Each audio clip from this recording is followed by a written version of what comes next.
শহরে ৬টি হাসপাতালে নিরাপত্তায় নিয়োগ করা হলো ৬ অবসরপ্রাপ্ত পুলিশ অফিসারকে। মাস্কট স্পিন কন্ট্রোল ল্যাবের পরীক্ষায় এটি প্রমাণিত। কেয়াসেট আলোপেক্স পেন্টা অ্যাক্টিভ নতুন চুল গজাতে সাহায্য করে, চুল পড়া বন্ধ করে। কেয়াসেট Alopex penta active 10 hair fall প্রবলেমের একমাত্র সলিউশন।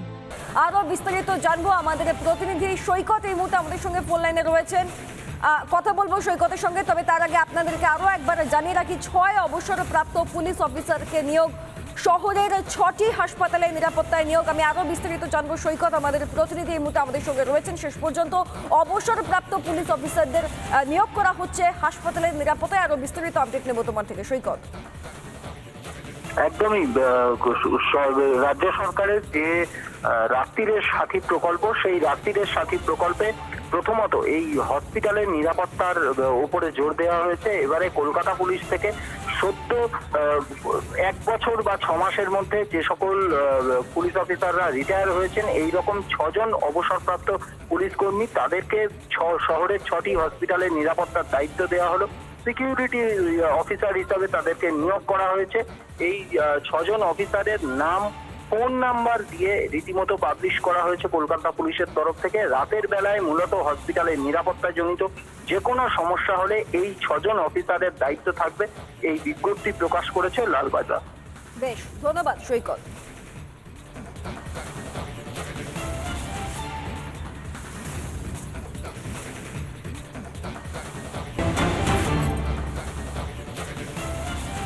সন্দীপ ঘোষের বিরুদ্ধে মারাত্মক অভিযোগ প্রমাণিত হলে হতে পারে মৃত্যুদণ্ড। বিরল থেকে বিরলতম অপরাধ হিসেবে গণ্য হতে পারে।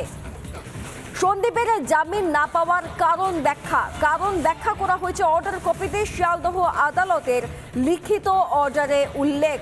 আরো একবার আপনাদেরকে জানাই, সন্দীপ ঘোষের বিরুদ্ধে মারাত্মক কিছু অভিযোগ উঠে আসছে।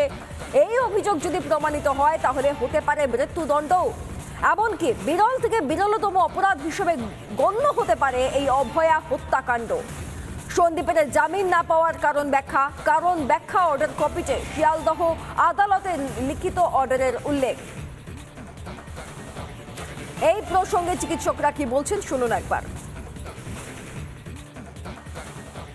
আমরা শুরুর দিন থেকে এই কথাই বলে আসছি যে ডিউটিরত অবস্থায় তার নিজেরই হাসপাতালে একজন মহিলা চিকিৎসক নৃশংসভাবে ধর্ষিতা হলেন এবং খুন হলেন। এটা যেমন একটা বিরলতম অপরাধ, তার থেকেও বিরলতম ঘটনা হচ্ছে প্রশাসনের সহায়তায়, স্বাস্থ্য প্রশাসন এবং পুলিশ প্রশাসনের সহায়তায় তার যেভাবে অবাধে সবার সামনে তথ্য প্রমাণ লোপাট করা হলো, তদন্ত ধামাচাপা দেওয়ার চেষ্টা হলো। এটা আরও বিরল এবং কোনো সভ্য সমাজে এটা আইনের শাসনের বিপরীতে গিয়ে হচ্ছে যে এই ধরনের একটা মডেল খাড়া করলো আমাদের রাজ্য প্রশাসন।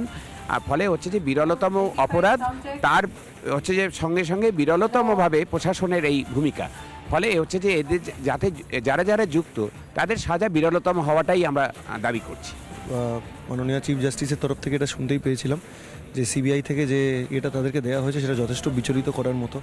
তো আমরা বরাবরই আশা করেছি যে আমরা বরাবরই চেয়েছি যে এটার পুরোপুরি ইনভেস্টিগেশন হোক এবং আপনি যেটা বিভিন্ন জায়গায় বেরিয়েছে যে অর্ডার কপি বেরিয়েছে যে পুরোপুরি যদি ইনভেস্টিগেশন হয় তাহলে তারপর যে যা সাজা পাবে সেটাই তো জাস্টিস বলতে সেটাই বোঝায় যে যেরকম সাজা পেয়েছে, যে যেরকম দোষ করেছে সে সেরকম সাজা পাবে। তো এটা যেরকম বেরিয়েছে সেটা চলতে থাকুক, এটা আমাদের কাছে একটা আপনি বলতে পারেন আশা দেওয়ার খবর। এটা আমরা একদিক থেকে মনে করছি যেটা আমাদের সন্দেহ ছিল সেটা শিলমোহর পড়া। আমাদের যা সন্দেহ ছিল সেটাতে তাদের শিলমোহর পড়েছে এবং আমি মনে করি যে উনি যদি এরকম কোনো কিছু করে থাকেন যার জন্য সর্বোচ্চ শাস্তি ওনার হওয়া উচিত, তাহলে সেটাই পাওয়া উচিত। WBJDF এর তরফ থেকে আমরা সেটাই কাম্য বলে মনে করি। এই অর্ডারটাকে আমরা খুব ভালো চোখে দেখছি।